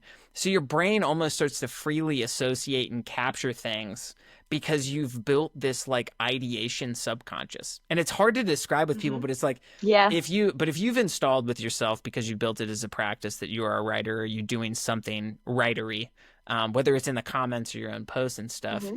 you kind of like build this piece of your brain that's almost like the machine of the subconscious that's like, oh, this is something Yes. important that he does. We're going to try to anchor a lot of experiences and things that they Mm-hmm. notice and see to the thing that they're doing. Like, do you feel like you see that Yeah. a lot more now? Oh yeah, Yeah. absolutely. And I feel like an example that maybe a lot of people can resonate with, because I feel Uh-huh. like ours is a lot in the writing, and it could feel to a complete, a new person stepping into this like I'll never get there, or that's not me. But I think the most watered down, like basic example of this is when you buy a new car or you're shopping for a car, all of a sudden that's the only car you see on the road. Yes. That's it. you're you're like, I never thought of, I don't know, a blue Civic, and then out of nowhere, because you're either searching for the car or you just bought it, you're like, there's a million Civics on the road. Where did And these it's all because come you're from? yeah, Yeah. and they were always there. Mm-hmm. And I think that's the same thing with the stories and the experience. It's like they're all there. You just have to train your brain to look for it. Mm-hmm. And then it just becomes second nature, and you're just like, okay, and so I feel like that's kind of like an example where people are like, okay, that car thing has happened to me, so if I work on Mm-hmm. it, the storytelling, and that, um like those experiences, and starting to relate them on, how can I make a story out of this, or how can I share this story, also starts becoming second nature, and your brain just starts noticing them and like picking them out for you in a way. You're absolutely right. And like, yeah, gosh, this could be, we might have to bring you back on so we could just talk about story and conversation. I mean, there's so many things we could cover. And you already need to start scheduling seconds for people who have already been on. But like something that's cool about storytelling and writing too is it's something that's so innate to the human experience. So like Hmm. when you'll start writing, and I feel like I just started noticing this more in the last year that I started writing on LinkedIn, of that you'll watch things in real life or like TV shows, or like my wife and I watch an obnoxious amount of like trashy reality television. We're all in on Love Island. We've watched it since the first season. Yes. But you start watching like the character development of people, or like Hmm. things that happen in real life and what makes a good story in a great show or a movie or reality television. It plays out in real life. That's how it makes it into books and stories and novels and Hmm. everything else. And you'll start making those synaptic connections where you're like, oh, like this is something I've experienced. I noticed in this one show the reason that this character really captured me because of how they told its story. Maybe I'll position my story kind of in this framework and give that to Hmm. people and see. That's something I'm trying to think about more lately. And you mentioned your friend Lindsay, who is an incredible writer. I found her, of course, the algo suggested her in my my Yes. feed for the same challenge. But I think she's really good about that too. And any great writer on LinkedIn, there's so many great people that you can follow. Storytelling is just such a part of the human experience that when you see somebody who's a great storytelling writer, you immediately latch into it because you see yourself as that character, and that story arc Hmm. is so familiar to you. Yes. Yeah, Yes. that's super interesting. One thing I wanted to ask you about now, and this is kind of jumping forward to present, you had so much fun with that AppSumo writing challenge and writing on LinkedIn and building community. And now you're here all the time and you're growing super fast and your posts are super awesome and you're getting a ton of engagement and making new friends. You started this new writing challenge with Mason. How did you guys end up meeting? How did you guys end up deciding to start a new writing challenge? And where is this going? This is super exciting. Well, Yeah. yeah. Mason found me, I think, 2 weeks into the AppSumo challenge. Okay. I had done a couple posts on mental health, huge mental health advocate. I actually majored in psychology. That could be a story for another time, another episode. Sure. And that's why I went really into like the brain stuff and this, and I'm like, no, this is neuroscience. Mm-hmm. But so the competition was, or not the competition, the challenge was in May. So I did highlight a lot. May is Mental Health Awareness Month. And Mason ended up DMing me an event that he's a part of. And he's like, hey, like we're doing this event in New York later on in, North Carolina, if you'd like to attend. And I was like, oh, like I can't, my schedule, but I would love to promote this for you. Send me some copy or some themes. Do you have any like assets? He's like, no, this is just like an event we're throwing together. And he's like, but these are great ideas. I'm like, you were asking him, you're like, do you have creative? Do you have a pitch deck? Yeah. Like, can I get in touch with your assistant? Like, he's like, no, but these are all like really great. I'm going to work on that and get back to you. And then he just started popping up, more on my feed, and he was commenting a lot on my things. And I really loved like the banter and the exchanges that we had. And then I feel like he was also very motivated. And I've seen a lot of people have been by the AppSumo challenge and now by the challenge Mason and I are doing. And so he posted saying that he wanted a growth partner and that he wanted an accountability buddy and he wanted to do kind of like his own challenge, because then he started following everyone in AppSumo, like myself, Yenna, Lindsay, Peter, and seeing our evolution. And so he did this post asking for a growth partner. And I remember I saw the post and I just left a comment being like, oh my God, I'm so excited. I can't wait to see the content that comes out of this. So excited to follow along. That was it. I was like, the AppSumo challenge was like already getting towards the end at this point. And I was thinking like, this is it for me. Like I'm exhausted of pouring my heart and soul into this. And then he messaged me and he was like, hey, can I ask you for some advice? I'm like, sure, what's up? He's like, I got so much positive feedback and so many people that want to be my growth partner. He's like, should I like just start a group? Like, do I just start a community? I'm like, is that what you want? He's like, well, I don't know. That's why I'm asking you. Like, what do I do? He's like, there's so many people. I don't know how to choose one. And so then him and I just started talking and I was like, okay, well, like, what do you want in a growth partner? Like, what do you want the challenge to be? I'm like, I always say like the flip a coin in the air trick. I'm like, and so like you decide like heads or tails. And when it's in the air, you really know what you want. I was like, do that. And I was like, but I feel like your soul was craving that one-on-one first and kind of like that partner. And he's like, yeah. And then, so he's like, oh yeah, I'm going to choose a partner. And then we started talking about like, how are you going to structure it? What are your goals going to be? And this went on for a couple days. And then he's like, so are we doing it? And I'm like, well, what? Me? That's awesome. I'm like, Mason, I don't have time. I'm like, Mason, I am so busy. I am so tired. I have to move. I have to find an apartment. I'm going to Miami Beach. Like, I just finished this challenge.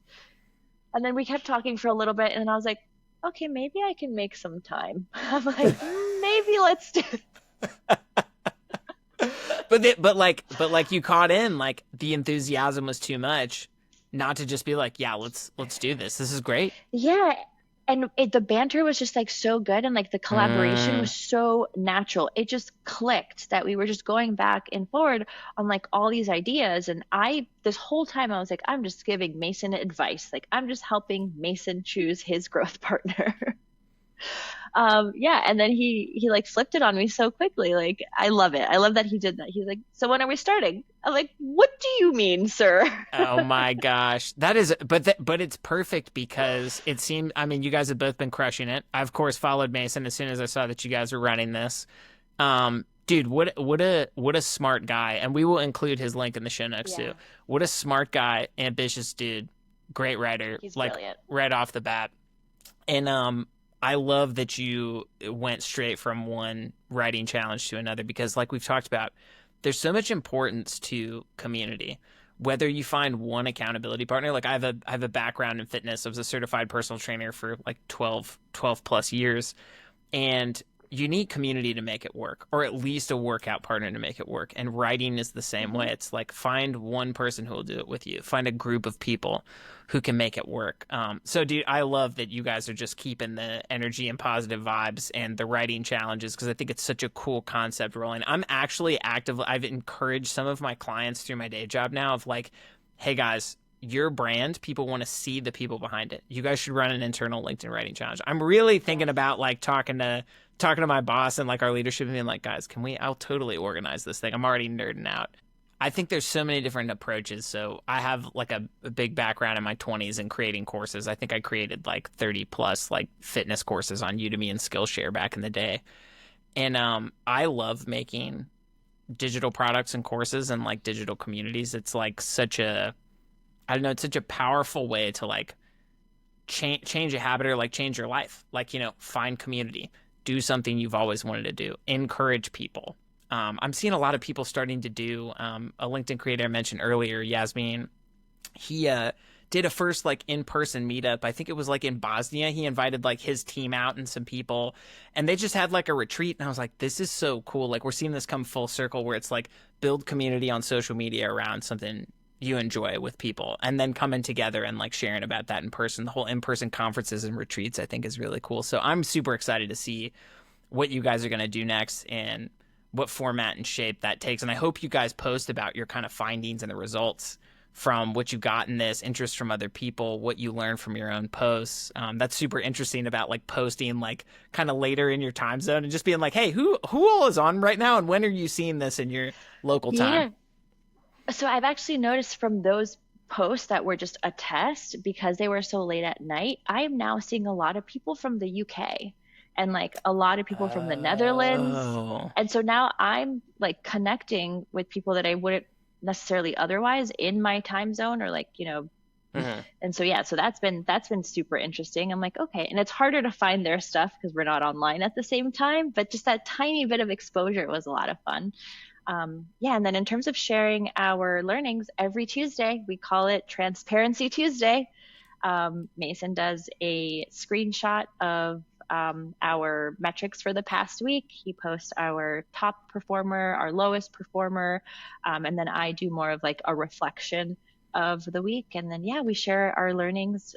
We count our weeks from Tuesday to Monday. So that way, every Tuesday, we do our reflection. Well, it's been super cool to follow you guys and see what you're learning. And once again, I think we're kind of in this amazing era of social media right now where what is transparent and what is authentic and the more real it is, I think the better things perform, the more fun you have and the more real like your experience becomes and like writing on any platform.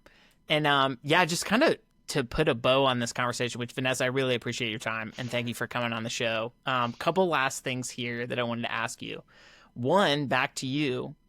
What are your personal goals for continuing to write on LinkedIn? And this can be as simple as like, hey, dude, I'm just having a lot of fun on here. I have no idea where this is going. Or you could tell me like, oh no, this is my like 12-month, 2-year, 3-year, 5-year plan for on here. What do you see for yourself? What are your goals on writing online? Yeah, right now it's just for fun. I think That's it's great. kind of like the same vibes as Mason and I are having with the challenge, where it's like, post X amount of times, leave X amount of comments, and just see what happens.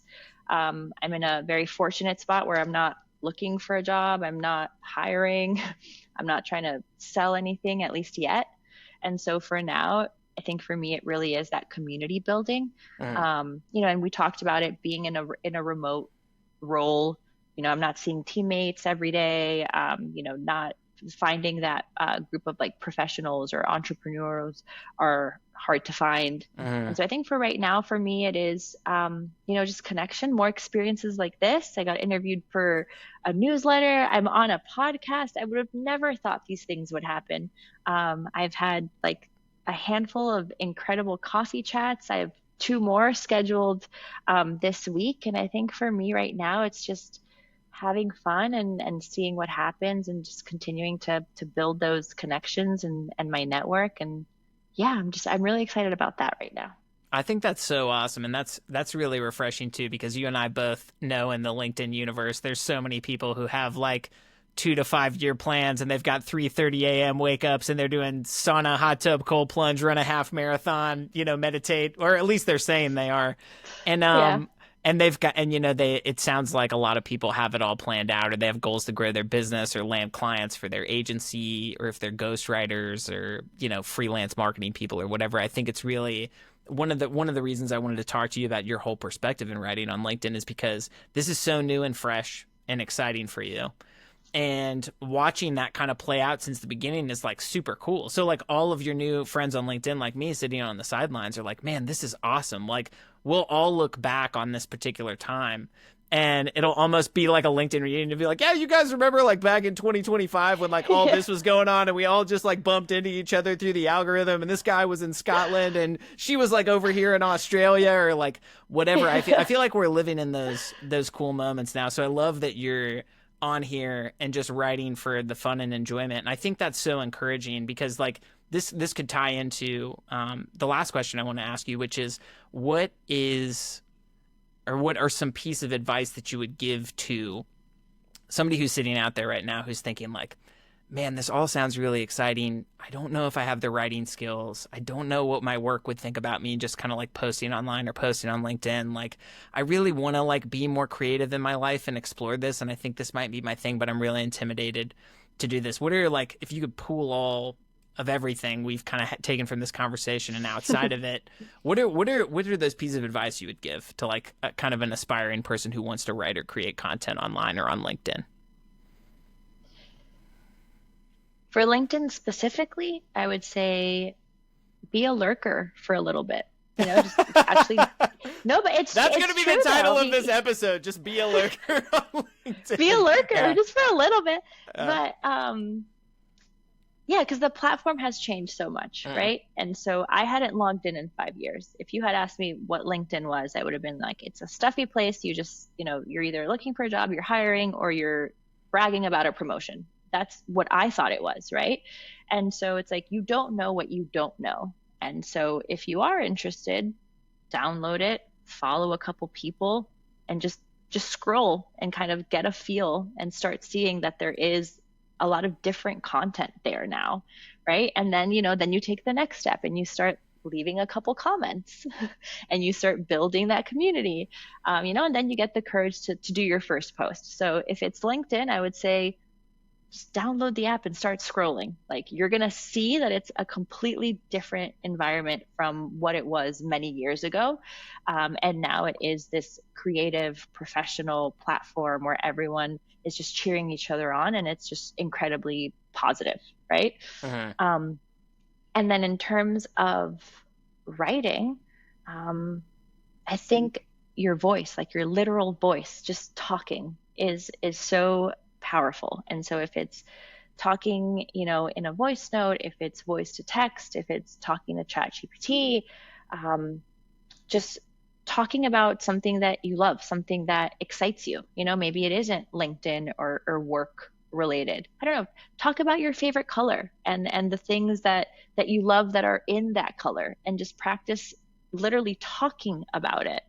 And like narrating things that you do every day. And I feel like that starts working that muscle to then, put it on paper or online.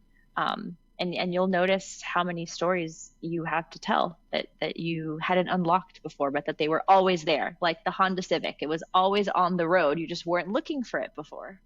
I love it. I think that's perfect writing advice to help people get started. Realize that you are living stories that are capturable. And for anybody who doesn't think that they don't have an important story to share or something to say, You do, because there's like, what, 8+ billion people on this planet. Nobody has lived the life that you have. Nobody has, I mean, maybe they have the same job title that you do. They have not lived the same career experience that you have through every step of your career. They probably don't have the same perspective or insights that you do on something, or a whimsy or wacky sense of humor or whatever it is. So put it out there. Like, people want to hear it. And I think LinkedIn is the supportive place to do it, like you've said, Vanessa. So yeah, I think that's a great place to wrap up today. I really appreciate you coming on. Like I said, huge fan of your writing. Love what you and Mason are doing and keeping the challenges and the energy and the enthusiasm rolling and like pulling people to this platform. And I really hope that this episode and this podcast as a show in general really inspires people to start writing online and even take the jump on LinkedIn. So Vanessa, thank you for coming on. I will share any links that you had in the show notes here. And if anybody wants to find Vanessa, I'm assuming the best place to come and follow you would be LinkedIn, because that's the place you're mostly, I mean, you live on there. That's your second job at this point. Yes.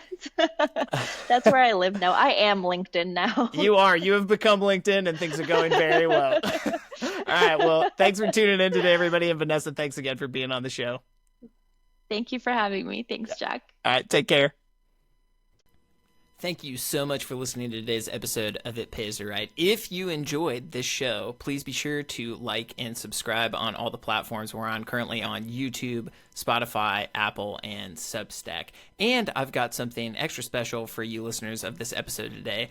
If you're thinking about taking the plunge with writing, I have a free 5-day email course that'll get you started with AI and digital writing online, whether you want to start your own blog or if you want to write on LinkedIn or another social media platform.